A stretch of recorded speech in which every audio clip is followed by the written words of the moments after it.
आपका अपना channel teaching career centre पे।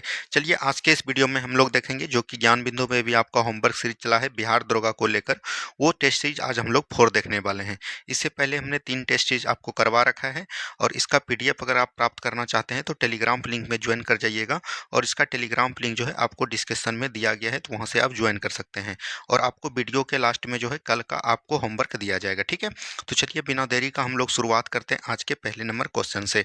पहला नंबर क्वेश्चन बोला गया अतुल्य भारत डिजिटल पोर्टल की शुरुआत किस मंत्रालय द्वारा शुरू की गई है, ये चीज बोला गया। और हम लोग सबसे पहले जो करंट अफेयर के क्वेश्चन को देखेंगे, उसके बाद क्वेश्चन बैंक को, उसके बाद जिस तरह की आपका सिलेबस का दिया गया है उसका क्वेश्चन आपका आने वाला है। तो यहाँ पर पहला नंबर क्वेश्चन दिया गया अतुल्य भारत जो है डिजिटल पोर्टल की शुरुआत किस मंत्रालय के द्वारा किया गया है, तो याद रखनी है पर्यटन मंत्रालय द्वारा। किसके द्वारा? पर्यटन मंत्रालय द्वारा इसकी पहल को शुरुआत किया गया है। और ये याद रखिएगा, अभी आपको पता होना चाहिए कि पर्यटन मंत्रालय का मंत्री कौन है, तो याद रखिएगा जिसको हम लोग मिनिस्टर बोलते हैं, तो आपको याद रखनी है गजेंद्र सिंह शेखावत। क्या बोलिएगा? गजेंद्र सिंह शेखावत हो जाएगा, तो ये चीज भी ध्यान देनी है। अगला देखिए क्या बोला गया है, डिजिटल इंडिया मिशन की शुरुआत कब की गई थी, तो ये 2015 में किया गया था। कब किया गया था? 2015 में शुरुआत किया गया है। ठीक है, चलिए आगे की प्रश्न को देखिएगा। आगे का प्रश्न देखिए क्या बोला गया है, वर्ल्ड फूड इंडिया 2024 का आयोजन किस मंत्रालय द्वारा शुरू किया गया है, तो याद रखिएगा ये हो जाएगा आपका खाद्य एवं, बोल सकते हैं खाद्य एवं प्रसंस्करण मंत्रालय। क्या बोलिएगा? खाद्य एवं प्रसंस्करण मंत्रालय हो जाएगा। और इसका अगर बात ये बोलिएगा कि मंत्री कौन है, तो याद रखनी है आपका हो जाएगा चिराग पासवान। कौन हो जाएंगे? चिराग पासवान इनका मंत्री हो जाएंगे। ठीक है, और यहाँ पर दिया गया वर्ल्ड फूड इंडिया 2024 का आयोजन कहाँ किया गया, तो याद रखनी है कहाँ पर किया गया, न्यू दिल्ली में किया गया। कहाँ पर किया गया है? न्यू दिल्ली में किया गया है। तो यहाँ से ये चीज को एकदम आपको देखना है। ठीक है, चलिए आगे के सवाल देखिए क्या बोला गया है, मानव विकास सूचकांक रिपोर्ट कौन जारी करता है, यानी कि मानव विकास सूचकांक कौन करता है, यानी कि HDI बोलते हैं इसको। ठीक है, ह्यूमन डेवलपमेंट इंडेक्स। ठीक है, तो ये कौन जारी करता है, ये चीज एकदम याद रखनी है, UNDP करेगा। कौन करेगा? UNDP करेगा, यानी कि यूनाइटेड नेशन डेवलपमेंट प्रोग्राम। ठीक है, और इसका मुख्यालय की बात करेगा तो कहाँ पर हो जाएगा? न्यूयॉर्क हो जाएगा। कहाँ पर हो जाएगा? न्यूयॉर्क हो जाएगा। तो ये चीज भी याद रखनी है।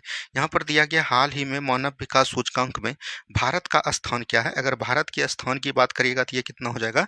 134वां हो जाएगा। क्या हो जाएगा? 134वां हो जाएगा। नेक्स्ट यहाँ पर देखिएगा, मानव विकास सूचकांक जारी करने के आधार कितने हैं, तो आधार जब भी पूछेगा तो याद रखनी है 3 आधार होते हैं। कौन होते हैं? 3 आधार होते हैं। एक होते हैं आपका जीवन प्रत्याशा और एक होता है शिक्षा। तो ये सब चीज भी एकदम आपको याद रखनी है। ठीक है, चलिए अगला सवाल देखिए क्या बोला गया है। नेक्स्ट क्वेश्चन है, मिजोरम के ब्रू शरणार्थियों के पूर्व नाश के लिए भूमि किस राज्य ने आवंटित किया है, तो यहाँ पर ये चीज पूछा गया। तो भूमि जो रूपांतरित किया है, आवंटित किया है रहने के लिए, ये किस राज्य ने किया है, तो त्रिपुरा राज्य ने किया है। किसने किया है? त्रिपुरा ने किया है। पुरु शरणार्थियों के पुनर्वास को मंजूरी किसने दिया है, तो याद रखनी है अमित शाह ने दिया है। किसने दिया है? अमित शाह ने दिया है। ठीक है, और नेक्स्ट देखिए क्या बोला गया, शरणार्थियों की प्रति माह कितनी राशि आवंटित राशि की जाएगी, मतलब कितना पैसा इनको दिया जाएगा है, तो 5,000 रुपया पर महीना। क्या बोलिएगा? 5,000 रुपया पर मंथ दिया जाएगा। आगे की सवाल को देखिएगा क्या बोला गया है, 8वां स्वच्छता सर्वेक्षण में सबसे शीर्ष पर कौन सा शहर रहा है, यानी स्वच्छता सर्वेक्षण सिद्धांत पर, स्वच्छता सर्वेक्षण में शीर्ष पर कौन सा शहर रहा है, तो याद रखनी है इंदौर शहर रहा है। कौन रहा है? इंदौर रहा है। भारत की पहली वाटर प्लस सिटी कौन हो जाएगा? वाटर प्लस सिटी जब भी आपको पूछेगा तो ये याद रखना है कौन होगा आपका, तो ये भी आपका इंदौर हो जाएगा। कौन हो जाएगा? इंदौर हो जाएगा। ठीक है, वायु गुणवत्ता पे सर्वाधिक स्वच्छ शहर कौन हो जाएगा, तो याद रखनी है सूरत होगा। कौन होगा? सूरत होगा। सबसे स्वच्छ गंगा टाउन शहर, यानी कि सबसे स्वच्छ गंगा टाउन शहर वाराणसी आपका हो जाएगा। क्या हो जाएगा? वाराणसी। और एक आपका और एक हो जाएगा प्रयागराज। क्या हो जाएगा? प्रयागराज। चलिए आगे की सवाल को हम लोग देखेंगे। नेक्स्ट क्वेश्चन देखिए, भारत में बहुआयामी गरीबी सूचकांक कौन जारी करता है, यानी कि बहुआयामी गरीबी सूचकांक जो है कौन जारी करता है, तो नीति आयोग करता है। कौन करता है? नीति आयोग जारी करता है। तो ये भी चीज आपको ध्यान देनी है। नीति आयोग याद रखना है योजना आयोग के स्थान पर जो है नीति आयोग का गठन किया। योजना आयोग 1950 में गठन किया गया था और इसी के स्थान पर 2014 में जो है नीति आयोग का गठन किया। लेकिन नीति आयोग जब प्रारंभ काम करना कब से स्टार्ट किया है, तो याद रखनी है 1 जनवरी 2015 से। 1 जनवरी 2015 से। और इसका अध्यक्ष कौन होता है, तो अध्यक्ष होते हैं भारत के प्रधानमंत्री। चलिए आगे की सवाल को हम लोग देखेंगे। नेक्स्ट क्वेश्चन है यहाँ पर, संविधान के 75 वर्ष पूरे होने पर भारत सरकार द्वारा किस अभियान की शुरुआत की गई है, यानी किस अभियान की शुरुआत किया गया है? तो याद रखनी है हमारा संविधान।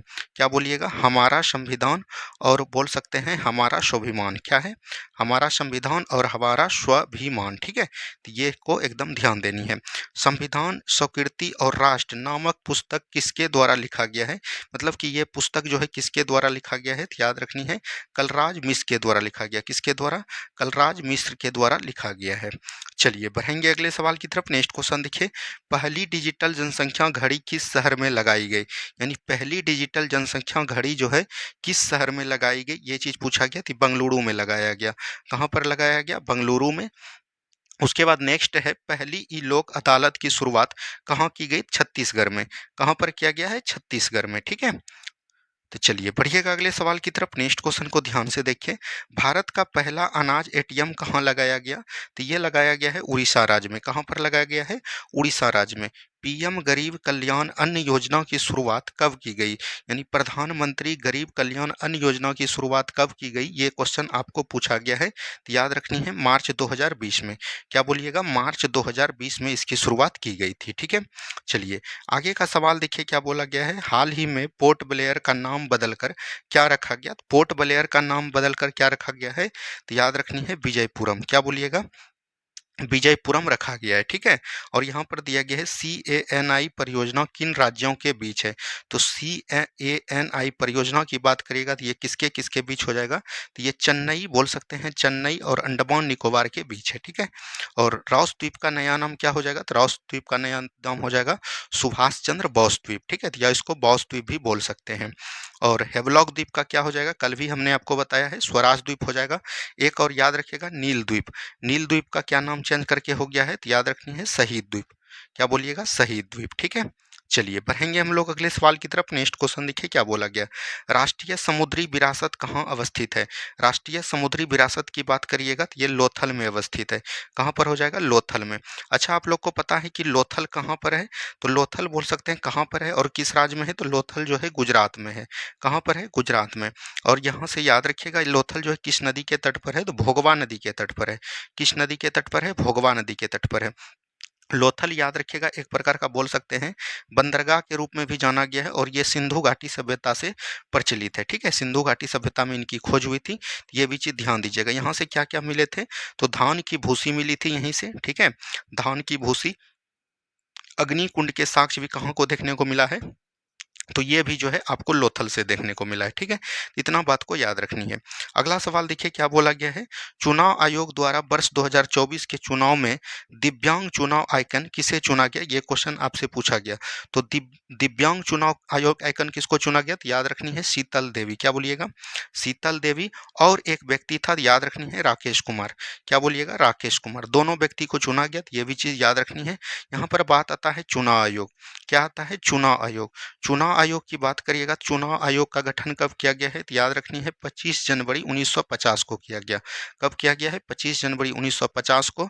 और इसीलिए हम लोग 25 जनवरी को क्या मनाते हैं? मतदाता दिवस के रूप में मनाते हैं। क्या मनाते हैं? मतदाता दिवस के रूप में मनाते हैं। पहले बोल सकते हैं, सबसे पहले की बात करेगा, सबसे पहले चुनाव आयुक्त कौन थे? तो याद रखनी है वो आपका हो जाएगा सुकुमार सेन। क्या बोलिएगा? सुकुमार सेन हो जाएंगे। ठीक है, सुकुमार सेन हो जाएंगे। और अभी अगर वर्तमान में बोलिएगा चुनाव आयोग का अध्यक्ष कौन हो जाएगा? तो राजीव कुमार हो जाएंगे। कौन हो जाएंगे? राजीव कुमार। तो इतना बात को ध्यान देनी है।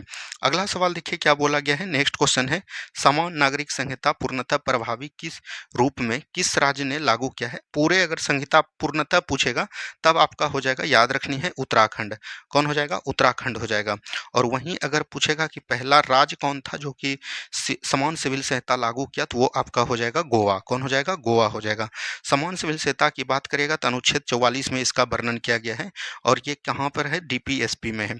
डीपीएसपी याद रखिएगा संविधान के भाग 4 में इसका वर्णन किया गया है और अनुच्छेद की बात करिएगा तो 36 से लेके 51 तक वर्णन किया गया है। यहीं पर अगर आपको पूछा जाए कि याद रखनी है अनुच्छेद 36 में क्या है तो डीपीएसपी की परिभाषा है। 37 में क्या है कि डीपीएसपी जो है न्यायालय में अपरिवर्तनीय नहीं होगा, ठीक है, ये चीज़ बोला गया। 38 में क्या बोला गया है लोक कल्याणकारी राज्य के बारे में। 38 में क्या बोला गया लोक कल्याणकारी राज्य के बारे में। 39 में बोला गया है सभी को समान कार्य के लिए समान वेतन। 40 में बोला गया है ग्राम पंचायत। 41 में बोला गया है याद रखिएगा कुछ दशा में सरकारी सेवा। 42 में बोला गया है प्रस्तुति सहायता। 43 में बोला गया है यानी निर्वाह योग्य मजदूरी या बोल सकते हैं कुटोर। 43 का एक क भी आता है, उसमें बोला गया है कुटीर उद्योगों को बढ़ावा देना। 44 में जो आपका प्रश्न पूछा गया था समान सिविल सहायता।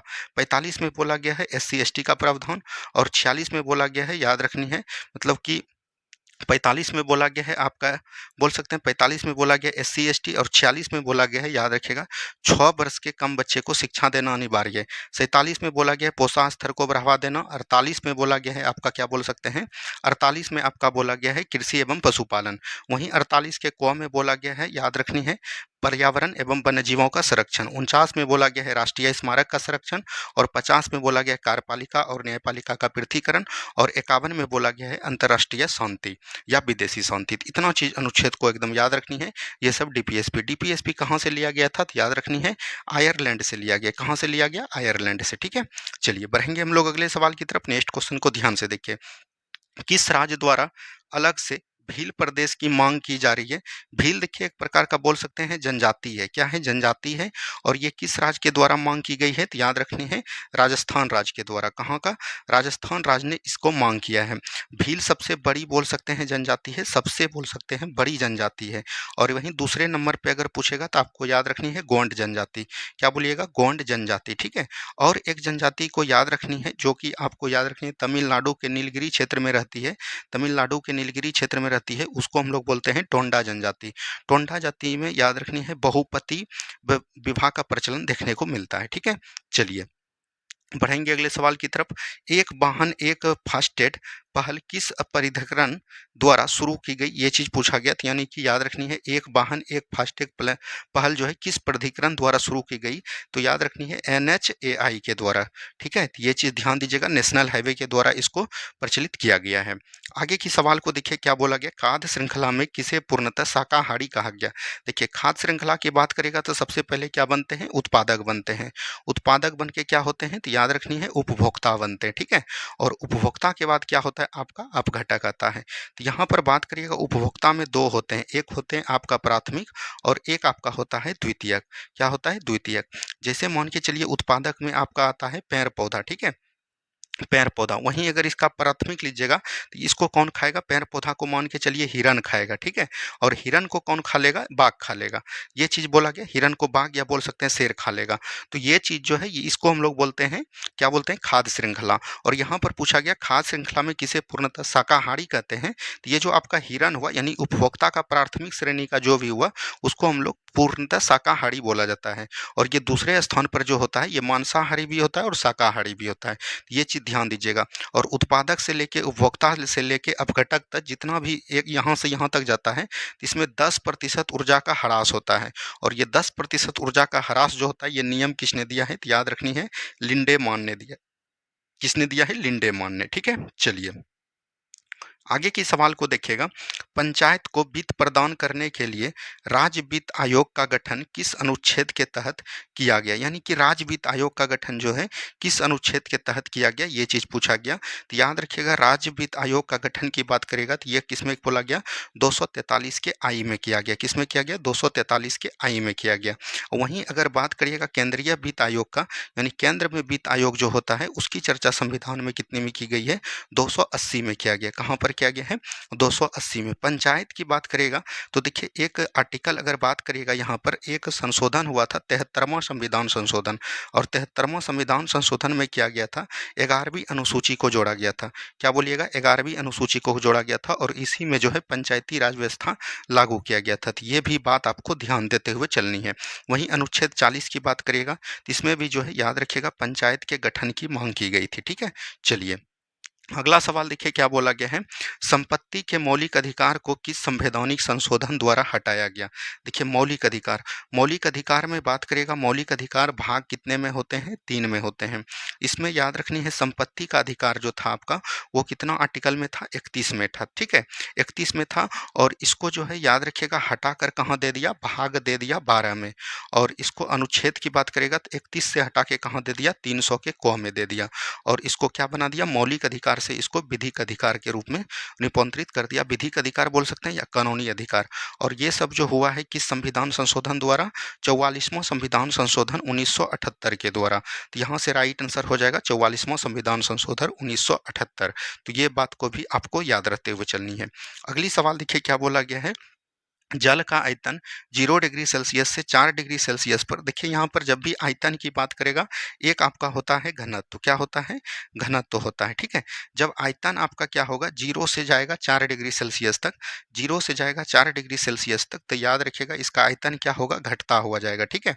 और जब 0 से 4 डिग्री सेल्सियस तक हम लोग गर्म करेंगे तब आपका क्या होगा, घनत्व जो है बढ़ता है, ठीक है। ये चीज़ ध्यान दीजिएगा, आयतन जो है 4 डिग्री सेल्सियस के बाद घटने लगता है और घनत्व जो है 4 डिग्री सेल्सियस के बाद बढ़ने लगता है। तो ये भी बात आपको याद रखनी है। तो यहाँ पर बोल रहा है कि 4 डिग्री सेल्सियस तक गर्म करने पर घटता है तथा 4 डिग्री सेल्सियस के बाद उसका आयतन पर क्या प्रभाव पड़ेगा, तो उसका याद रखनी है, बढ़ता जाएगा, ठीक है। तो ये चीज़ ध्यान देनी है। अगला सवाल देखिए क्या बोला गया है, लॉर्ड हेस्टिंग्स को मार्वेक्स ऑफ हेस्टिंग की उपाधि किस संधि के बाद दी गई, ये चीज बोला गया। तो लॉर्ड हेस्टिंग याद रखनी है, एक संधि हुआ था जिसको हम लोग बोलते हैं सुगौली की संधि। और सुगौली की संधि कहाँ पर हुआ था, तो याद रखनी है आंग्ल नेपाल युद्ध। क्या बोलिएगा, आंग्ल नेपाल युद्ध। आंग्ल नेपाल युद्ध जो हुआ था ये कब हुआ था, 1815-16 में हुआ था। और इसी में एक संधि हुआ था सुगौली का संधि, और इसी में जो है मार्वेक्स ऑफ हेस्टिंग को दिया गया था पुरस्कार, उपाधि दिया गया था। तो ये चीज ध्यान देनी है, ठीक है। चलिए अगला सवाल देखिए क्या बोला गया, 9 दिसंबर 1946 को संविधान सभा की प्रथम बैठक कहाँ आयोजित की गई थी और अध्यक्ष कौन थे। देखिए 9 दिसंबर 1946 को संविधान सभा का जो प्रथम बैठक हुआ था ये कहाँ पर हुआ था, नई दिल्ली में हुआ था। कहाँ पर हुआ था, नई दिल्ली में। और इसमें जो है वो अस्थाई अध्यक्ष बनाए गए थे उम्र के हिसाब से। तो वो किसको बनाए थे, तो डॉक्टर सचिदानंद सिन्हा को बनाया गया था। किसको बनाया गया था, डॉक्टर सचिदानंद सिन्हा को बनाया गया था, सचिदानंद सिन्हा को बनाया गया था। वहीं बात करिएगा दूसरी बैठक जो होता है 11 दिसंबर 1946 को, उसमें जो है अस्थाई अध्यक्ष बनाता है। क्या बनाता है, अस्थाई अध्यक्ष। और वो किसको बनाते हैं, डॉक्टर राजेंद्र प्रसाद को बनाते हैं। किसको बनाते हैं, डॉक्टर राजेंद्र प्रसाद जी को बनाते हैं। तो ये भी बात आपको ध्यान देते हुए चलनी है, ठीक है। चलिए बढ़ेंगे अगले सवाल की तरफ, महात्मा गांधी से संबंधित संस्थाओं को सही सुमेलित कीजिए। देखिए नटाल इंडियन कांग्रेस की स्थापना कब किया गया था, तो 1894 में। फिनिक्स आश्रम की स्थापना कब किया गया था, फिनिक्स आश्रम होगा, फिनिक्स आश्रम की स्थापना कब किया गया था, 1904 में। टॉल्स्टॉय कार्य कब किया गया था, तो 1910 में। और हरिजन सेवक संघ की स्थापना कब किया गया था, 1932 में। यहीं पर से थोड़ी सी महात्मा गांधी जी के बारे में थोड़ा सा जानकारी आप लीजिए। महात्मा गांधी का जन्म कब हुआ था, 1893 ईस्वी में हुआ, 1869 ईस्वी में हुआ था। और ये दक्षिण अफ्रीका कब गए थे, 1893 ईस्वी में। वापस कब आए थे, तो 1915 ईस्वी को, जिस दिन हम लोग क्या बनाते हैं, प्रवासी दिवस के रूप में मनाते हैं। उनके बाद जो है भारत में सबसे पहला जो सत्याग्रह किया था, चंपारण सत्याग्रह, वो कब किया गया था, 1917 में। उनके बाद क्या किया गया था, 1918 में अहमदाबाद मिल मजदूर किया गया था। उसके बाद इनके बाद जो है क्या किया गया, खेरा आंदोलन जो है 1918 में किया गया। 1919 में फिर क्या किया गया था, खिलाफत आंदोलन में भाग लिया था। 1920 में फिर याद रखनी है असहयोग आंदोलन किए थे। 1922 में फिर क्या किए थे, तो याद रखनी है गांधी जी को चौरी चौरा कांड जब हो गया था तो वहाँ पर से याद रखनी है जेल जाना पड़ा था। फिर 1924 में गांधी जी वापस आते हैं और कांग्रेस का अध्यक्ष करते हैं बेलगांव अधिवेशन। उनके बाद जो है याद रखिएगा 1930 में गांधी जी दिखे, सविनय अवज्ञा आंदोलन, नमक कानून जो भी बोल सकते हैं। 1932 में पूना पैक्ट होता है गांधी जी और अंबेडकर के बीच। उनके बाद 1942 में गांधी जी को देखा जाता है भारत छोड़ो आंदोलन में। उनके बाद 1948 में जो है गांधी जी की मृत्यु हो जाती है। इतना बात को एकदम गांधी जी से रिलेट करके आपको याद रखनी है। अगला सवाल देखिए क्या बोला गया, विद्युत फ्यूज विद्युत परिपथ के साथ सदैव किस प्रकार जोड़ा जाता है। देखिए फ्यूज की बात करेगा तब तो वो हो जाएगा आपका श्रेणी क्रम में जोड़ा जाएगा। किस में जोड़ा जाएगा, श्रेणी क्रम में। वहीं अगर बात करिएगा घर की बिजली किस में जोड़ा जाता है, तो आपका समांतर क्रम में जोड़ा जाता है। किस में जोड़ा जाता है, समांतर क्रम में। तो यहाँ से ये चीज ध्यान देनी है। बात करिएगा विद्युत फ्यूज, विद्युत फ्यूज का याद रखिएगा, विद्युत फ्यूज का बात करिएगा, ये कैसे कैसे बनता है, तो इनका जो है गलनांक क्या होता है, निम्न गलनांक होता है। क्या होगा, निम्न गलनांक होगा। और प्रतिरोध क्या होगा, तो याद रखनी है, प्रतिरोध की बात करिएगा तो प्रतिरोध आपका उच्च होगा। ठीक है, यहाँ से ये चीज़ ध्यान देनी है। उसके बाद याद रखनी है किसके किसके बनते हैं, तो याद रखनी है पीबी प्लस एस एन के बनते हैं। पीबी प्लस एन एन यानी कि बोल सकते हैं सीसा और टीन से बनते हैं। इतना बात को याद रखनी है। बढ़ेंगे अगले सवाल की तरफ। नेक्स्ट क्वेश्चन को ध्यान से देखिए क्या बोला गया है। नेक्स्ट क्वेश्चन यहाँ पर दिया गया है, द्रविड़ सत्यापत कला की शुरुआत किस मंदिर की स्थापना से मानी जाती है। द्रविड़ सत्यापत कला की शुरुआत की बात करिएगा तो यह जो है कांची कैलाश मंदिर से देखी जाती है। किससे देखी जाती है, कांची कांची कैलाश मंदिर से। और इसको किसने बनाया है, तो नरसिंह वर्मन नरसिंह देव सेकेंड ने बनाया है। ठीक है, ये चीज ध्यान दीजिएगा। और ये किस वंश के शासक थे, तो पल्लव वंश के शासक थे। क्या बोलिएगा, पल्लव वंश। पल्लव वंश की बात करिएगा तो इनके जो है संस्थापक कौन थे, तो सिंह विष्णु थे। कौन थे, सिंह विष्णु इनके संस्थापक हो जाएंगे। और इसकी अगर राजधानी की बात करेगा तो वो कौन हो जाएंगे, कांचीपुरम। राजधानी भी इनका कई बार पूछा गया है। ठीक है, और यहाँ पर देखिए द्रविड़ शैली होते हैं, तो एक होते हैं आपको याद रखनी है नागर शैली। ठीक है, उसके बाद एक होता है वांगर शैली, वांगर शैली होता है। और एक आपका होता है द्रविड़ शैली। क्या होते हैं, द्रविड़ शैली। ये तीनों शैली जो है ये आपको उदाहरण है, ये भारत में पाए जाते हैं। यहाँ पर बात करिएगा नागर शैली जो है कहाँ पर होते हैं, जैसे उत्तर भारत, बिहार हो गया, उत्तर प्रदेश हो गया। वैसर शैली जो है, बेसर शैली यहाँ पर होता है। वैसर शैली जो होता है ये मध्य भारत में पाए जाते हैं। ठीक है, और द्रविड़ शैली दक्षिण भारत में देखने को हमको मिलता है। ठीक है, यहाँ से इन सभी बातों को भी याद रखनी है। अगली सवाल की तरफ हम लोग बढ़ेंगे। रियल मैंगो और ऑपरेशन अमानत की शुरुआत किसके द्वारा की गई, तो ये आरपीएफ के द्वारा शुरुआत किया गया है। किसके द्वारा, आरपीएफ के द्वारा शुरुआत किया गया है। ठीक है, चलिए आगे के सवाल को हम लोग देखेंगे। नेक्स्ट क्वेश्चन दिया गया है, धन विधेयक संसद के किस सदन में पेश किया जाता है। तो धन विधेयक याद रखिएगा ये हमेशा जो है कहाँ पर पारित होता है, लोकसभा में पेश किया जाता है। और याद रखिएगा धन विधेयक को लेकर हम लोग संयुक्त अधिवेशन नहीं बुला सकते। क्यों नहीं संयुक्त अधिवेशन बुला सकते हैं, क्योंकि इसमें जो है राज्यसभा को कुछ पावर ही नहीं है। सिर्फ जो है वह 14 दिन तक इसको रोक कर रख सकते हैं। तो ये भी चीज़ ध्यान दीजिएगा। धन विधेयक की बात करिएगा तो धन विधेयक की परिभाषा जो है कितना अनुच्छेद में दिया गया है, तो याद रखनी है अनुच्छेद आपको 110 में किया गया है। तो ये भी चीज़ आपको याद रखनी है। धन विधेयक पर राष्ट्रपति जो है अनुमति दे सकता है, मतलब राष्ट्रपति जो है इस पे जो है बोल सकते हैं सिग्नेचर कर सकता है, तो नहीं कर सकता है, क्योंकि धन विधेयक जो है राष्ट्रपति के पूर्व अनुमति से ही यहाँ पर लाया जाता है। तो ये सभी बातों को आपको याद रखनी है। अगला सवाल देखिए क्या बोला गया है। नेक्स्ट क्वेश्चन है, आवर्त सारणी में उत्कृष्ट गैसों को किस समूह में रखा गया है। समूह में बात करेगा तो ये हो जाएगा आपका ग्रुप। और ग्रुप में उत्कृष्ट गैस को हम लोग क्या बोलते हैं, अक्रिय गैस के नाम से जानते हैं। क्या बोलेंगे, अक्रिय गैस, या इसी को हम लोग बोलते हैं नोवेल गैस। नोवेल गैस के नाम से जानते हैं। और ये वर्ग कितना में होता है, तो वर्ग 18 में पाए जाते हैं। कितने प्रकार के होते हैं, 6 प्रकार के होते हैं। ये चीज़ ध्यान दीजिएगा, जैसे हो गया हीलियम हो गया, नियॉन हो गया, आर्गन हो गया, क्रिप्टन हो गया, रेडॉन हो गया और जेनॉन हो गया। तो ये जो है आपका 6 जो क्या है उत्कृष्ट गैस है। ठीक है, चलिए अगला सवाल देखिए, बेलाटीला की खान किस राज्य में अवस्थित है। तो ये छत्तीसगढ़ राज्य में अवस्थित है। कहाँ पर, छत्तीसगढ़ राज्य में अवस्थित है। और ये किसके लिए प्रसिद्ध है, तो लौ एस के लिए प्रसिद्ध है। किसके लिए प्रसिद्ध है, लौ एस के लिए प्रसिद्ध है। चलिए बढ़ेंगे हम लोग अगले सवाल की तरफ। नेक्स्ट क्वेश्चन देखिए, भारत का सबसे पहला और सबसे नवीनतम परमाणु बिजली संयंत्र क्रमशः कौन से हैं। सबसे पहला अगर पूछेगा तब तो ये 1972 में इसका गठन हुआ था। और ये कौन हो जाएंगे, तारापुर हो जाएंगे। तारापुर कहाँ पर है, तो याद रखनी है महाराष्ट्र में है। कहाँ पर होगा, महाराष्ट्र में है। ठीक है, तो यहाँ पर से सभी को एक बार आप लोग देख लीजिए जो जो आपको पूछा जाता है एग्जाम में। जैसे देखिए एक होता है आपका सबसे नवीनतम कौन है, कुडनकुलम है। कुडनकुलम हो गया। और एक आपका रखनी है कल्पक्कम। क्या याद रखनी है, कल्पक्कम। ये दोनों एक हो गया। उसके बाद याद रखनी है रावत भाटा। क्या याद रखिएगा, रावत भाटा। उसके बाद याद रखनी है नरोड़ा। क्या याद रखनी है, नरोड़ा। उसके बाद याद रखनी है कैगा परमाणु संयंत्र। क्या बोलिएगा, कैगा परमाणु संयंत्र। उसके बाद याद रखनी है काकरापार परमाणु संयंत्र। तो यहाँ से इन सभी को एकदम आपको याद रखनी है, आए दिनों यहाँ से सवाल पूछे जाते हैं। कुडनकुलम और कल्पक्कम कहाँ पर है, तमिलनाडु में। रावत भाटा आपका कहाँ पर है, राजस्थान में है। कहाँ पर है, राजस्थान में। ठीक है, और नरोड़ा आपका कहाँ पर है, यूपी में है। कैगा कहाँ पर है, कर्नाटक में। काकरापार कहाँ पर है, तो याद रखनी है गुजरात में है। तो इतना को एकदम आपको याद रखनी है, यहाँ से आए दिनों प्रश्न आपको पूछे जाएंगे। आगे की सवाल की तरफ हम लोग बढ़ेंगे। कावी अर्नागाल पठार किस राज्य में अवस्थित है? तो ये याद रखनी है, मेघालय के पठार में। कहाँ पर है? मेघालय राज्य में है और शिलांग पठार के ऊपर ये पाया जाता है। तो ये भी बात को एकदम ध्यान देते हुए चलने हैं। अगला सवाल देखिए क्या बोला गया है, गांधी का भारत में पहला प्रत्यक्ष किसान आंदोलन कौन था?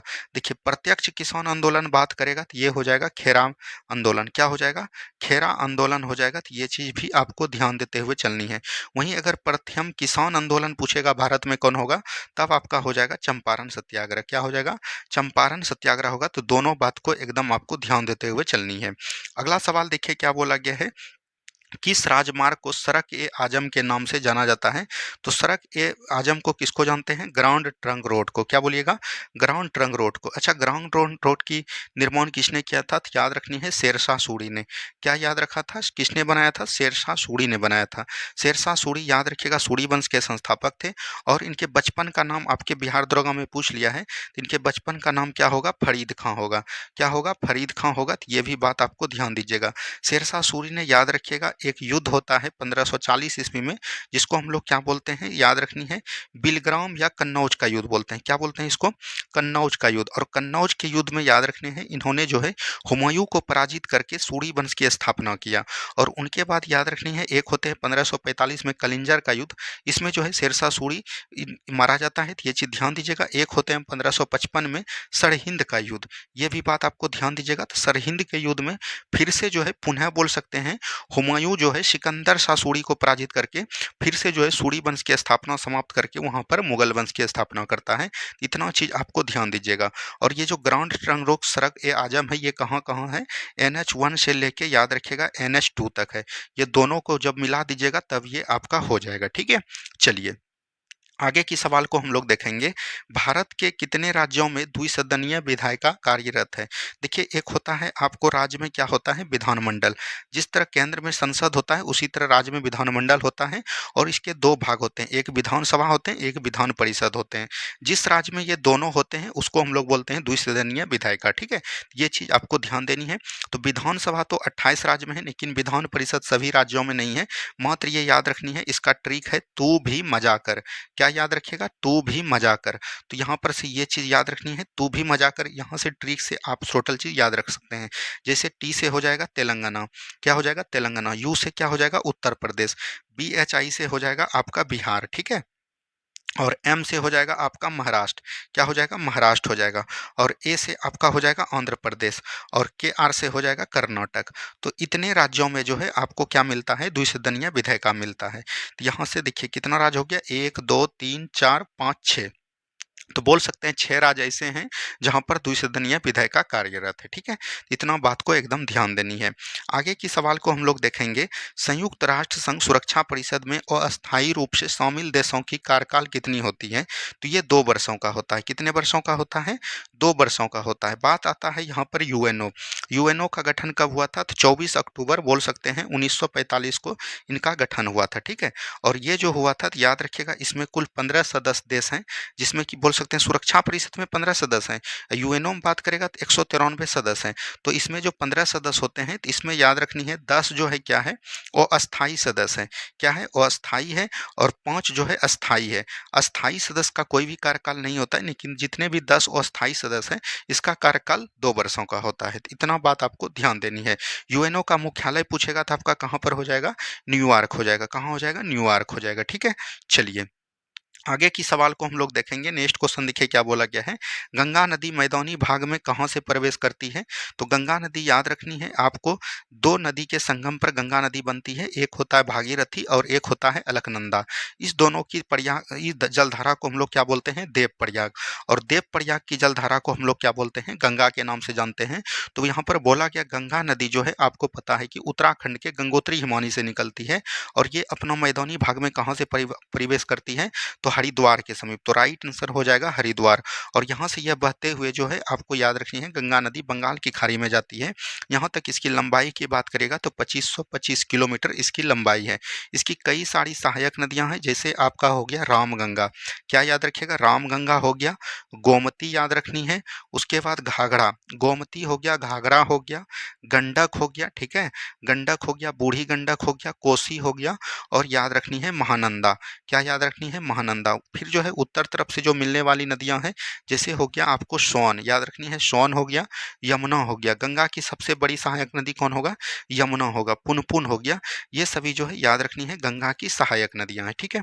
चलिए बढ़ेंगे हम लोग अगले सवाल की तरफ। यहाँ से अब जो है बायोलॉजी, फिजिक्स, केमिस्ट्री का आपका सवाल स्टार्ट हो गया। तो यहाँ पर से ध्यान से देखिएगा। कोशिकाओं का ऐसा समूह जो रूप, कार्य और उत्पत्ति में समान होता है, उसे क्या कहते हैं? तो हम लोग टिश्यू बोलते हैं। क्या बोलते हैं? टिश्यू बोलते हैं, यानी कि उत्तक बोला जाएगा। किसको बोला जाएगा? उत्तक। यहाँ पर से देखिए, जितने भी सेल होते हैं, सेल बन मिलकर क्या बनाते हैं? उत्तक का निर्माण करते हैं, यानी टिश्यू का निर्माण करते हैं। टिश्यू जो है क्या बनाते हैं? ऑर्गेन बनाते हैं। ऑर्गेन क्या मिलकर बनाते हैं? ऑर्गेन सिस्टम बनाते हैं। क्या बनाते हैं? Organ system. ऑर्गन सिस्टम बन के क्या बनाते हैं? याद रखने हैं, बॉडी का निर्माण करता है। तो ये क्रम आपको ध्यान देनी है। तो कोशिका जो है, बहुत सारे कोशिका ऐसे मिल जाते हैं जो कार्य और रूप और उत्पत्ति में समान होते हैं, तो उसको हम लोग क्या बोलते हैं? उत्तक के नाम से जानते हैं, ठीक है? चलिए आगे की सवाल को देखिए। मानव शरीर में तरल संयोजी उत्तक के रूप में किसे जाना जाता है? तो रक्त को जाना जाता है। तो याद रखिएगा, तरल संयोजी उत्तक किसको बोलते हैं? तो याद रखनी है, रक्त को बोलते हैं। रक्त की बात करेगा तो रक्त का पीएच मान कितना होता है? 7.4 होता है। और रक्त आपको याद रखनी है, हल्का क्षारीय होता है। रक्त दो प्रकार के होते हैं, एक होते हैं सॉलिड, एक होते हैं लिक्विड, यानी ठोस एवं द्रव। ठोस मात्रा 45% होता है और द्रव मात्रा आपका 55% होता है। द्रव मात्रा में एक मात्रा आता है, याद रखनी है, प्लाज्मा। और बाकी जितने भी भाग होते हैं, चाहे आरबीसी हो जाए, डब्ल्यूबीसी हो जाए, प्लेटलेट्स हो जाए, वो सभी ठोस अवस्था में देखने को मिलते हैं, ठीक है? चलिए बढ़ेंगे अगले सवाल की तरफ। वह उत्तक जो प्राथमिक वृद्धि के लिए उत्तरदायी होता है, उसको हम लोग बोलते हैं शीर्षक विभाजकीय उत्तक। क्या बोलिएगा? शीर्षक विभाग ज्योतिकी उत्तक, ठीक है? तो ये चीज भी एकदम आपको याद रहनी है। चलिए बढ़ेंगे अगले सवाल की तरफ। नेक्स्ट क्वेश्चन देखिए। किसी पौधे के तने के घेरे को बढ़ाने के लिए कौन सा उत्तक जो है उत्तरदायी होता है? मतलब कि ये तना का जो है गोलाकार को बढ़ाते हुए जो है कौन सा उत्तरदायी होगा, ये चीज आपसे पूछा गया। तो तने की गोलाई को बढ़ाने के लिए हम लोग किसका इस्तेमाल करेंगे? तो याद रखिएगा, स्क्लेरेंकाइमा। क्या बोलिएगा? तने की जब मोटाई बढ़ेगा, इसका क्या होगा? मोटाई बढ़ेगा। और मोटाई कौन बढ़ाता? आपका पार्श्व विभाजकीय उत्तक। क्या बोलिएगा? पार्श्व विभाजित की उत्तक, ठीक है? विभाजित की उत्तक होगा पार्श्व विभाजकीय उत्तक, या इसी को हम लोग बोलते हैं कैम्बियन उत्तक। क्या बोलिए हैं? कैम्बियन टिश्यू भी इसी को बोला जाता है। इन तीनों का नाम को एकदम याद रखनी है। आगे की सवाल को हम लोग देखेंगे। पौधा का सबसे बाहरी स्तर या छिलका को क्या कहा जाता है? यानी कि पौधा के सबसे बाहरी स्तर या छिलका को क्या कहा जाता है? ये क्वेश्चन आपसे पूछा गया। तो पौधा की जब बात करेगा, तो पौधा के सबसे बाहरी आवरण को हम लोग क्या बोलते हैं? कोशिका भित्ति बोलते हैं। क्या बोलते हैं? कोशिका भित्ति बोलते हैं। या इसको हम लोग क्या बोल सकते हैं? एपिडर्मिस के नाम से भी जानते हैं। क्या बोलेंगे? एपिडर्मिस भी बोल सकते हैं, ठीक है? तो दोनों बात को याद रखनी है। आगे की सवाल को हम लोग देखेंगे। वह संवहन बंडल जिसमें जाइलम के दोनों फ्लोएम पाया जाता है, उसे क्या कहते हैं? तो यहाँ पर हो ही गया, संवहन मंडल बोलते हैं। क्या बोलते हैं? भस्कुलर टिश्यू बोला जाता है। तो याद रखनी है, संवहन मंडल इसको बोला जाता है। जाइलम का क्या कार्य होता है? तो यहाँ पर से ये चीज समझिए, जाइलम और फ्लोएम क्या होता है? जाइलम और फ्लोएम ये दोनों कितने तत्वों से मिलकर बना होता है? तो 4 तत्वों से मिलकर बना होता है। तो जाइलम का क्या काम होता है? जल तथा खनिज लवणों का जो है याद रखनी है, संग्रह करना, ठीक है? और फ्लोएम की बात करेगा तो खाद्य पदार्थों का संग्रह करना किसके द्वारा होता है? तो फ्लोएम के द्वारा। बढ़िए अगले सवाल की तरफ। नेक्स्ट क्वेश्चन देखिए। पुराने पेड़ को जब काटा जाता है तो बीच का केंद्रीय भाग जो है मजबूत, घना और गहरे कत्थई रंग का होता है, उसे क्या कहते हैं? ये चीज पूछा गया। उसे हम लोग क्या, किस नाम से जानते हैं? या यहाँ पर यह भी पूछा जाता है कि क्या कहते हैं? तो उसको जो हम लोग बोलते हैं, उसको हम लोग सरील बोलते हैं। क्या बोलते हैं? सरील के नाम से जानते हैं, ठीक है? और या तो इसी को हम लोग और किस नाम से जाना जाता है? जो भी घना कलर का रहता है उसको हम लोग बोलते हैं काष्ठ बोलते हैं। क्या बोलते हैं? काष्ठ हृदय भी नाम से जानते हैं। क्या बोलिएगा? काष्ठ हृदय के नाम से भी जानते हैं। अगला सवाल देखिए क्या बोला गया है। जाइलम तथा फ्लोएम का निर्माण कितने तत्वों से? तो 4 तत्वों से होता है। जाइलम जैसे हो गया वहिकाएं, वहिनिकाएं हो गया, एक हो गया याद रखनी है वहिकाएं, वहिकाएं उत्तक हो गया। उसके बाद याद रखनी है वहिनिकाएं, वहिनिकाएं हो गया। उसके बाद होता है जाइलम तंतु। क्या बोलिएगा? जाइलम तंतु होता है। उसके बाद होता है जाइलम, बोल सकते हैं जाइलम मृदुतक। क्या बोलिएगा? जाइलम मृदुतक। तो ये चीज ध्यान दीजिएगा। उसी तरह जो है फ्लोएम भी होते हैं, जैसे हो गया चालनी। क्या बोलिएगा? चालनी नलिका हो गया। उसके बाद याद रखनी है, इसमें होता है क्या बोलते हैं? सहायक कोशिका, सहायक होता है। और एक होता है आपका फाइलम तंतु, फ्लोएम, सॉरी फ्लोएम तंतु होते हैं। और एक आपका हो जाएगा फ्लोएम मृदुतक। तो ये दोनों बात को एकदम याद रखनी है, ठीक है? चलिए आगे की सवाल को देखिएगा, किस प्रकार के उत्तक शरीर की सुरक्षा कवच का कार्य करते हैं? सुरक्षा कवच का कौन कार्य करेगा? तो एपिडर्मिस करेगा। कौन करेगा? एपिडर्मिस करेगा। तो ये चीज भी ध्यान देते हुए चलनी है, ठीक है। चलिए, या तो यहाँ पर ये भी बोल सकते हैं या उपकला उत्तक भी बोल सकते हैं। क्या बोल सकते हैं? उपकला उत्तक के नाम से भी इसको जाना जाता है, ठीक है। चलिए, आगे की सवाल को देखिएगा, निम्नलिखित में से कौन सा उत्तक लार ग्रंथि तथा श्वेत ग्रंथि में पाया जाता है? यानी लार ग्रंथि में भी पाया जाता है और श्वेत ग्रंथि में, इसको हम लोग बोलते हैं क्विवाइड उत्तक। क्या बोलते हैं? क्विवाइड टिश्यू के नाम से जानते हैं। तो ये भी बात आपको ध्यान देनी है। आगे की सवाल को हम लोग देखेंगे, निम्नलिखित व्यथनों पर विचार कीजिए। टेंडन जो, सॉरी माफी चाहते हैं। नेक्स्ट क्वेश्चन देखिएगा, टेंडन मांसपेशी को अवस्थित स्थित में अथवा दूसरी मांसपेशी जो जोड़ता है, बिल्कुल ठीक है। टेंडन को हम लोग हिंदी में क्या बोलते हैं? कंडरा भी बोलते हैं। ये भी आपका बीपीएससी पूछा गया, कंडरा। तो इसको भी ध्यान दीजिएगा। लिगामेंट जो है हड्डियों को हड्डियों से जोड़ने का कार्य करता है। तो दोनों का दोनों कथन यहाँ पर सही हो जाएगा, ठीक है। चलिए, नेक्स्ट क्वेश्चन देखिए क्या बोला गया, ओस्टियोब्लास्ट नामक कोशिका उपस्थित होता है। तो ये बोन में होता है। बोन मतलब कहने का मतलब हुआ हड्डी में उपस्थित होता है। किसमें होता है? हड्डी में, ठीक है। चलिए, अगला सवाल देखिए, हिस्टामिन एक प्रकार का प्रोटीन है जो भाग लेता है तो रक्त को जमने में भाग लेता है। हिस्टामिन जो है, याद रखिएगा, हिस्टामिन को हम लोग किस नाम से जानते हैं? हिपेरिन के नाम से जानते हैं। किसके नाम से? हिपेरिन के नाम से। और ये एक प्रकार का बोल सकते हैं रक्त के जमने में जो है मदद करता है, लेकिन शरीर के भीतर नहीं, बाहर। बाहर जो है इनका जो कार्य होता है वो 5 से 10 मिनट के अंदर हो जाता है। चलिए, अगला सवाल देखिए क्या बोला गया है, आहार नाल के एक भाग से दूसरे भाग में भोजन का प्रवाह किस पेशी के संकुचन एवं प्रसार के कारण होता है? ये चीज पूछा गया कि किस पेशी के, ये हो जाएगा पैरेलल, यानी बोल सकते हैं रेखीय पेशी। क्या बोलिएगा? रेखीय पेशी हो जाएगा, बिल्कुल राइट आंसर। तो यहाँ से ये चीज ध्यान देनी है। अगला सवाल देखिए क्या बोला गया, संवेदना का चालन शरीर के एक भाग से दूसरे भाग में होता है। तो ये न्यूरॉन के द्वारा, किसके द्वारा? न्यूरॉन कोशिका के द्वारा होता है। तो यहाँ से ये चीज ध्यान दीजिएगा। आगे की क्वेश्चन को देखिएगा, परमाणु में इलेक्ट्रॉन के अस्तित्व का पता किसने लगाया अथवा इलेक्ट्रॉन की खोज किसके द्वारा किया?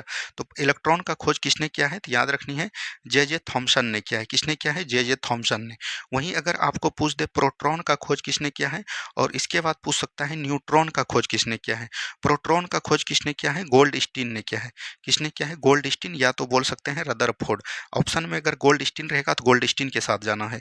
न्यूट्रॉन कौन हो जाएगा? तो याद रखनी है, जेम्स चैडविक हो जाएंगे। कौन हो जाएंगे? जेम्स चैडविक हो जाएंगे, ठीक है। एक होता है नाभिकीय, याद रखिएगा, नाभिक का खोज किसने किया है? तो रदरफोर्ड ने किया है। किसने किया है? रदरफोर्ड ने किया है। चलिए, बढ़ेंगे अगले सवाल की तरफ। नेक्स्ट क्वेश्चन देखिए, निम्न कथनों पर विचार कीजिए। कैथोड किरणें इलेक्ट्रॉन की बनी होती है, बिल्कुल ठीक है। एनोड अथवा कैनाल किरणें प्रोटॉन की बनी होती है, बिल्कुल ठीक है। तो दोनों का दोनों कथन ये भी सही है। आगे की सवाल को देखिए, परमाणु नाभिक की खोज रदरफोर्ड ने किन कणों की सहायता से किया? तो याद रखनी है अल्फा किरण की। क्या बोलिएगा? अल्फा कण की सहायता से किया। तो ये भी बात आपको ध्यान देनी है। आगे का सवाल देखिए, किसी परमाणु के परिक्रमण कर रहे किसी इलेक्ट्रॉन की कुल ऊर्जा ऋणात्मक होती है। क्या होती है? ऋणात्मक होती है। तो ये भी बात को याद रखनी है। बढ़ेंगे अगले सवाल की तरफ। नेक्स्ट क्वेश्चन देखिए, किसी परमाणु के परमाणु द्रव्यमान और द्रव्यमान संख्या के अंतर को क्या कहते हैं? तो द्रव्यमान क्षति बोलते हैं। क्या बोलेंगे? द्रव्यमान क्षति बोलते हैं, यानी द्रव्यमान का हरासमेंट होगा, ठीक है। चलिए, आगे की सवाल देखिए, समस्थानिकों में क्या होते हैं? तो याद रखिएगा, समान रासायनिक गुण होते हैं और भौतिक गुण जो है भिन्न भिन्न होते हैं। तो दोनों का दोनों कथन सही है। ये आपका गलत हो जाएगा। तो यहाँ पर से 1 और 2 जो है आपका क्या है? सही है, ठीक है। चलिए, आगे की सवाल को देखिए क्या बोला गया है, कोबाल्ट समस्थानिक किस, कोबाल्ट सृष्टि का प्रयोग किस में करते हैं? तो कैंसर के उपचार में करते हैं। क्या बोलिएगा? कैंसर के उपचार में किया जाता है। तो ये चीज ध्यान देनी है। नेक्स्ट क्वेश्चन देखिए क्या बोला गया है, रक्त परिसंचरण तंत्र में रक्त के थक्के की स्थिति का पता लगाने के लिए किस समस्थानिक का प्रयोग करते हैं? तो सोडियम 24 का प्रयोग करते हैं, यानी कि सोडियम 24 का हम लोग इसमें प्रयोग करते हैं, ठीक है। अगला सवाल देखिए क्या बोला गया है, वाहनों की चाल मापने हेतु कौन सा उपकरण वाहन में लगे होते हैं? चाल मापने बोलेगा तब हो जाएगा स्पीडोमीटर। क्या हो जाएगा? स्पीडोमीटर। वहीं अगर पूछेगा दूरी मापने के लिए तब आपका हो जाएगा ओडोमीटर। तो दोनों में एकदम आपको ध्यान देते हुए चलनी है। आगे की सवाल को हम लोग देखेंगे, संवेग में परिवर्तन की दर निम्नलिखित में से किस राशि को सूचित करता है? तो संवेग में परिवर्तन की दर को हम लोग क्या बोलते हैं? त्वरण बोलते हैं। क्या बोलेंगे? त्वरण बोलेंगे। तो राइट आंसर क्या हो जाएगा? त्वरण हो जाएगा। त्वरण का एसआई मात्रक क्या होता है? तो याद रखनी है मीटर पर सेकेंड स्क्वायर, ठीक है। चलिए, आगे की सवाल को देखिए, किसी भी स्थिर या गतिशील वस्तु की स्थिति और दिशा तब तक कोई परिवर्तन नहीं होता है जब तक कि उस पर कोई बाह्य बल सक्रिय ना हो। तो ये हमने कल भी बताया था कि कोई भी वस्तु अगर विराम में है तो वो विराम में बना चाहती है, और कोई वस्तु अगर गति में है तो वो गति में रहना चाहती है। ये न्यूटन का प्रथम नियम होता है। तो यहाँ पर से राइट आंसर हो जाएगा यही। और न्यूटन के प्रथम नियम से हमको क्या मिलता है? बल का परिभाषा मिलता है। क्या मिलता है? बल का परिभाषा। न्यूटन के गति के द्वितीयक नियम से हम लोग क्या मिलता है? याद रखनी है, बल के बीच में संबंध मिलता है, और यहीं से जो है फार्मूला भी मिलता है बल का, F बराबर ma। ठीक है, चलिए आगे का सवाल देखिएगा, रॉकेट किस सिद्धांत पर कार्य करता है? तो संवेग संरक्षण के सिद्धांत पर करता है। क्या बोलिएगा? संवेग संरक्षण के सिद्धांत पर कार्य करता है। ये चीज ध्यान देनी है। आगे की सवाल को देखिएगा, जब मुद्रास्फीति नियंत्रण से पूर्णतः बाहर चली जाए तब स्थिति को क्या करते हैं? यानी कि मुद्रास्फीति जो है नियंत्रण नहीं रह पाया, कोई भी व्यक्ति अगर बाहर चल गया तो उसको हम लोग क्या बोलते हैं? कूदती हुई मुद्रा बोलते हैं। क्या बोलेंगे? कूदती हुई मुद्रा बोलते हैं। ये चीज आपको एकदम आपको ध्यान देनी है। ठीक है, चलिए अगला सवाल देखिए क्या बोला गया है। मुद्रास्फीति की गणना के लिए भारत में किन दो सूचकांकों का प्रयोग किया जाता है? किसका किया जाता है? तो याद रखिएगा, दो मूल सूचकांक का प्रयोग किया जाता है। एक होता है उपभोक्ता मूल सूचकांक। क्या बोलिएगा? उपभोक्ता मूल सूचकांक। एक होता है थोक मूल सूचकांक। ये दोनों सूचकांक को याद रखनी है। आगे की सवाल को देखिएगा, 2019 में आय के आकलन के लिए और गरीबी और बेरोजगारी के आकलन के लिए दो संस्थाएं थी, क्रमशः उनका नाम लिखना है कि क्या क्या था। तो याद रखिएगा, एक हो जाएगा गरीबी के लिए जो है आकलन के लिए था पहले CSO, और उसके बाद बना NSSO। ठीक है, और ये फिर दोनों मिलकर क्या बन गया? NSO बन गया। ठीक है, चलिए आगे की तरफ बढ़िएगा, अध्ययन के आधार पर बेरोजगारी को कितने हिस्सों में बांटा गया है? दो हिस्से में बांटा गया। कितने हिस्से में बांटा गया है? दो हिस्से में बांटा गया है, तो इसको भी ध्यान देनी है। आगे की तरफ बढ़िएगा, भारत की GDP में अर्थव्यवस्था के किस क्षेत्र का सर्वाधिक योगदान है? तो सेवा का। किसका हो जाएगा? सेवा का जो है सर्वाधिक योगदान है। आगे सवाल दिखेगा, ऑटोमोबाइल उद्योग अर्थव्यवस्था के विनिर्माण वाला जितना भी फैक्टर आएगा सेकेंड में, सेकेंड अर्थव्यवस्था, और पहली अर्थव्यवस्था आपका प्राथमिक क्या होता है? कृषि एवं पशुपालन होता है। तो ये चीज ध्यान दीजिए। और तीसरा में क्या होता है? सेवा आ गया, बीमा क्षेत्र आ गया, बैंकिंग हो गया, ये सब तीसरा में आता है। आगे की सवाल को देखिएगा, अर्थव्यवस्था का वह प्रकार कौन सा है जिसमें हम किसी क्षेत्र की आर्थिक गतिविधि का व्यापक रूप से अध्ययन कर सकते हैं? यानी कि अर्थव्यवस्था का वो कौन है? तो व्यापक रूप से जब कीजिएगा, यानी सम्मिलित रूप से अगर यहाँ पर कीजिएगा तो वो हो जाएगा समष्टि। क्या बोलिएगा? समष्टि अर्थव्यवस्था हो जाएगा। और कोई भी अगर अकेले एक काम कर रहा है, अकेले कंपनी है, तो उसको हम लोग बोलेंगे व्यष्टि अर्थशास्त्र। ये दोनों को एकदम आपको ध्यान देते हुए चलनी है। ठीक है, चलिए अगला सवाल देखिए, भारतीय अर्थव्यवस्था में एक बिली वर्ष का अवधि क्या होता है? तो याद रखनी है, 1 अप्रैल से कहाँ तक होता है? तो 1 अप्रैल से लेके 31 मार्च तक होता है। ठीक है, चलिए आगे की सवाल को देखिएगा क्या बोला गया है। भारत में स्वतंत्रता के पश्चात पहली बार आय का आकलन कब किया गया था? तो 1949 में। कब किया गया था? 1949 में। और इसको किसने किया है? तो याद रखिए किस मॉडल पर है? PC महानलोविस। क्या बोलिएगा? PC महानलोविस मॉडल पर आधारित है। PC महानलोविस मॉडल कहने पर मतलब हुआ कि प्रशांत चंद्र महानलोविस। ठीक है, चलिए अगला सवाल देखिए क्या बोला गया। भारत में सबसे पुरानी शास्त्रीय भाषा कौन हो जाएगा? तमिल हो जाएगा। क्या हो जाएगा? तमिल हो जाएगा। और तमिल भाषा कब अपनाया गया? तो लगभग 2004 में। ठीक है, तो ये चीज ध्यान देनी है। आगे की सवाल को हम लोग बढ़ेंगे, नकटा किस राज्य की प्रारंभिक लोकगीत माना जाता है? नकटा जो है किस राज्य का हो जाएगा? बिहार का हो जाएगा। कहाँ का हो जाएगा? बिहार का। ठीक है, चलिए आगे की सवाल को देखिएगा, भारत में संगीत विद्या को कितने भागों में बांटा गया है? संगीत विद्या को दो भागों में बांटा गया है। किसमें बांटा? दो भागों में बांटा गया है। अब जितने भी विद्यार्थी हैं, कल का होमवर्क आप लोग जान लीजिए। देखिए करंट अफेयर में जो है आपका पेज हो जाएगा 26 से लेके 30 तक हो जाएगा। ठीक है, उसके बाद अगर क्वेश्चन बैंक की बात करिएगा तो पेज नंबर 78 से लेके 88 तक। ठीक है, ये सब पेज नंबर है। वहीं बात करिएगा अगर आपको पॉलिटी में आपको पता है कि 1909 तक हो गया था, तो 1919 से लेके 1947 के अधिनियम को पढ़ के आना है। और अगर बात करेगा हिस्ट्री में, तो हिस्ट्री में जो है ज्ञान बिंदु के नोट से होगा। हम आपको नोट्स भेज दिए देंगे, कल भूल गए, माफ़ी चाहते हैं। आज जो है हम भेज देंगे। याद रखनी है, अंग्रेजों का बोल सकते हैं भारत विजय। क्या बोलिएगा? अंग्रेजों का भारत विजय चैप्टर नंबर 2 में है, तो इसको देख लीजिएगा। और यहाँ पर बात करेगा ज्योग्राफी में, तो ज्योग्राफी में आपका क्या होगा? याद रखनी है दूसरा चैप्टर, भारत की भूगर्भिक संरचनाएं। क्या बोलिएगा? भारत की भूकर्मिक संरचनाएं होगा, तो ये चीज़ भी ध्यान देनी है। और अगर बात करेगा स्टैटिक जीके में क्या होगा?